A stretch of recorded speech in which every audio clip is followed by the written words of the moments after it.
How is it possible that here, as you can see here, you have some values. These are the values from my own blood. They're called the neutrophils. Neutrophils. How is it possible that this produce this kind of graph, and these values here produce the exact same graph? How is that possible? Now look at the values for a moment. How is that possible, right? Now they look very different, but this is the problem that I had when analyzing my own blood. That I had a problem with scaling the values, meaning that I wanted to compare how they are correlated, the neutrophils, as you see here, neutrophils and lymphocytes. And actually, I found out there was a correlation of a 0.86. Which is very, very high. I think it was a negative one. But I accomplished this. But I want to see, like, I want to also see with my own eyes how they compare these two values. Now the problem is that they're even though the neutrophils and lymphocytes, they sound similar, they look similar, right? They 35, they're around this range number. But actually, if we go now, I'm going to open in a moment the minimum and the maximum of my laboratory that measures the lymphocytes and neutrophils. And this is the standard minimum and maximum values. So basically, this gives you an int. It lets you know what is the scale. So, as you can see here in neutrophils, the minimum is 40 and maximum is 70. Lymphocytes, the minimum is 20, the maximum 40. Now the question is, now of course, one if you put this on a graph, you will see it will be they are not going to be scaled equally, because once the minimum of this is 40 and 70, and this is there are two different scales. So it's like saying how much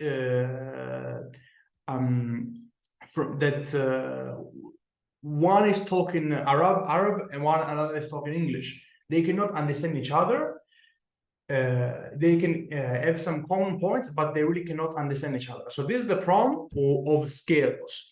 So I ask myself, okay, how can I make it in such a way that they're both in the same scale? The same scale is from 0 to 100. How can I do that? So here I'm here in Google Sheets, and we'll go now in Google Apps Script, a really simple algorithm that scales. So I use this function here. It's function to scale. I call this function right in here. As you can see here, it's a custom function, of course. So I call the x value, so the value I want to scale, the minimum x. So for example, in the case of the neutrophils, it's 40. Then I call the maximum scale 70, and then I want the target scale. So basically, I'm saying to this algorithm, hey, based on this value that I'm giving you, I'm gonna give you this value, and I'm gonna give you the scale that this value belongs to, and what this value means in this scale. So here I'm telling the function, I'm telling the algorithm, okay, look, I'm giving you B4, which is basically this number here, 35.83. Now, 35.83 in the scale from 40 to 70 is a certain value. And it turns out that our function returns us this value 14. So, and as you can see here, why? Because 40, now you can have a guess, but 5.83 is less than 40, and this proportion to 100 is minus 14. Now, of course, the same is with all those functions. So basically, this means that 40 is 0 and 70 is 100. So the question is, how much is this value that I'm giving you that makes sense that in this scale at a certain value, how much is this X value going to have, what is going to be its matching corresponding value into this target scale that I'm giving you? So of course, here we've provided 0 and 100 as our normal scale that we use, like for percentages, for life in general, we use a lot. So it's very much relatable in a way. But we can translate this function can translate this into any target scale. So for example, question for you: how much is on a scale from 60 to 80? How much is 70? 70 on a scale from 0 to 100. Now the answer is 50, because 60 and 80, 70 is right in the middle, and right in the middle corresponds to 50 in the scale from 0 to 100. So this helps us to make sense, and in fact, this is the reason why you have this exact same, this is a spark line here. And this is the reason why they're exactly the same, even though they look completely different. But the reason is precisely because they are scaled, so they keep a specific proportion. So let's say that, for example, we're going to call this our function to scale, and we're going to pass in the value of, let's say, as I was saying before, 70, on a scale from 60 to 80. Now we want to translate this 70 value from the scale from 60 to 80 on a scale from 0 to 100. Now, how much is that going to be? Oh, okay, it's 50. It's 50. Why? Because it's precisely in the middle.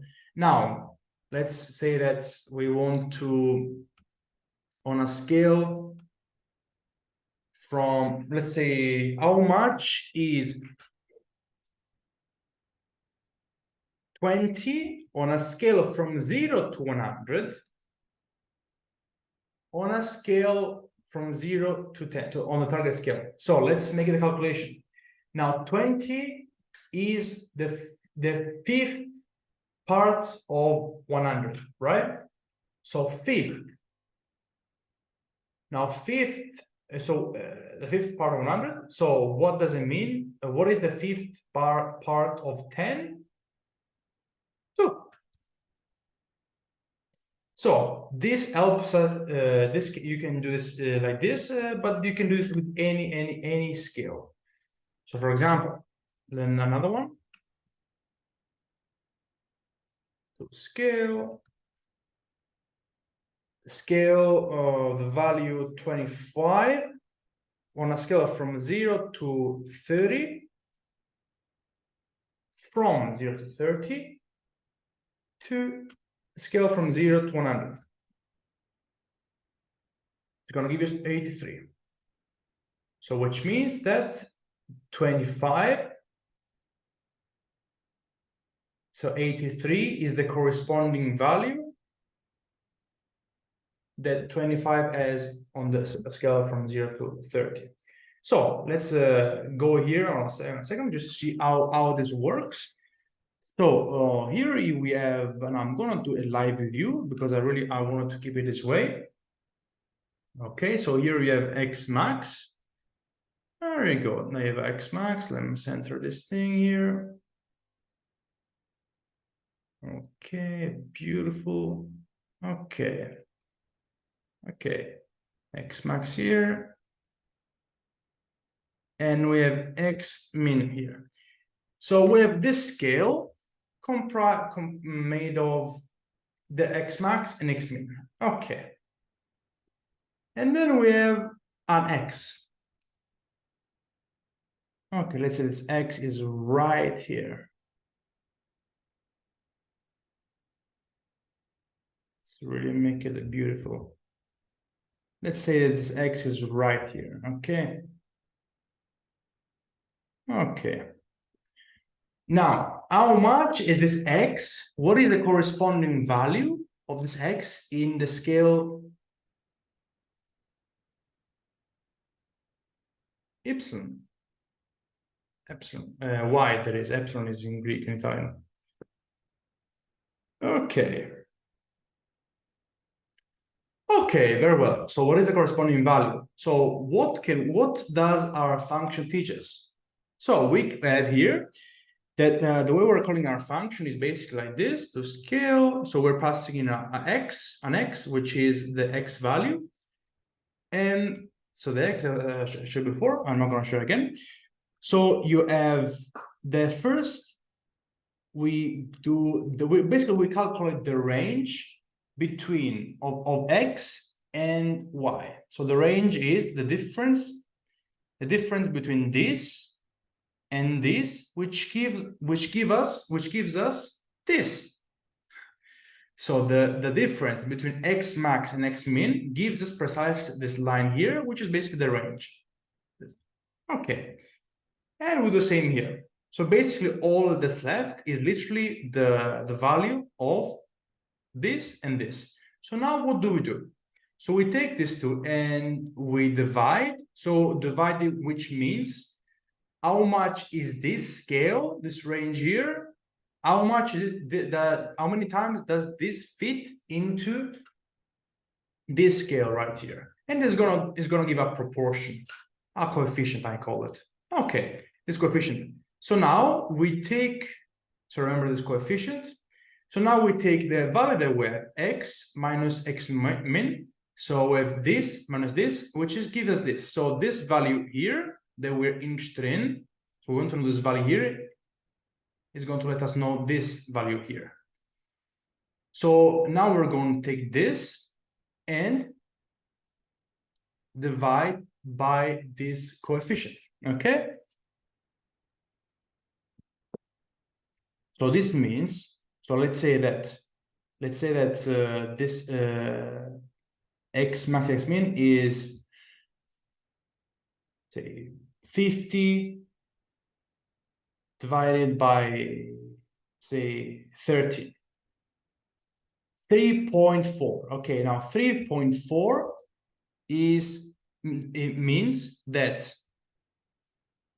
every 3.4 increases, every 3.4 increase of this, there is a 1 point increase in this.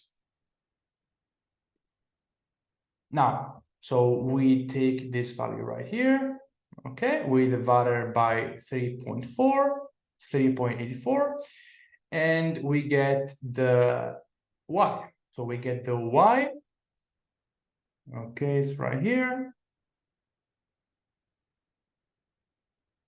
the y difference. And then to calculate the, oops, so we get the y from here to here. So basically, intuitively, we know that we can guess it's right along roughly here. Okay. Okay. So now we know y. So how do we calculate y? We calculate it by this value that we know plus this one. So this gives us the value, the correct value of y. And the rest is just a rounding function, just rounding, but it's optional, but it depends if you want to implement it. But the main algorithm is this, the main idea is this. So this is how we have just scaled. And the reason why we have these values that seem different, but actually they're not, they're simply scaled. And because the graph tells exactly, they're exactly the same. Okay. Now we're going to do the same here. Let's wrap it up. We can do the same here. Now, for some reason, I had to copy and paste this value here because it doesn't read it as a number. No, but here. So what we're doing here was we're creating a inline graph, a spark line it's called. And so we're like this. So this is the real, my actual values, or the actual graph of my lymphocytes count. So basically, how they're performing the result of my lymphocytes. Okay, and so what we do now is, now as I was saying here for some reason it doesn't pick up the value, so we need to copy and just let's delete this one and paste values only, and then we need to turn them into numbers. So now it's going to read it, the graph is going to read it, spark line, and now we're going to input this value here. As you can see, now let's make the columns the same. Okay, so as you can see here, again, this and this and this and this. So as you can see here, compare these values right here with these values right here, or this because they're the same anyways. Now they look different, but actually they're simply scale values, and hopefully you found this very helpful. And see you in the next one.